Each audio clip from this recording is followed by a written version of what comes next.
Председател на Сдруженијето на новинарите Насер Селмани денеска побара од министерот за внатрешни работи Нухиу новинарите да бидат заштитени додека извршуваат професионалната задача по вчерашниот инцидент на протестот за заедничка Македонија, на кој беше нападната екипата на Ајданон. По средбата Селмани рече дека за се што во иднина ќе се случува лично е одговорен Никола Груевски, кој одбива мирен трансфер на власта. Председателот Ѓорѓе Иванов се уште не се изјасни за доделувањето на мандатот, откако во понеделникот лидерот на СДСМ Зоран Заев достави 67 пратенички потписи.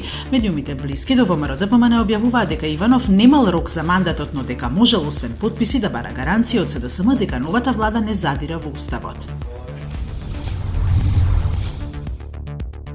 Американскиот Стејт Департмент вчера повика на формирање нова влада без одлагање во согласно со уставот и македонските аспирации за Европската унија и НАТО. Владата формирана во согласно со владењето на правото и неопходните реформи ќе помогне за крај на политичката криза која создате големи тешкоти во демократскиот и економскиот развој на земјата, се вели во изјавата.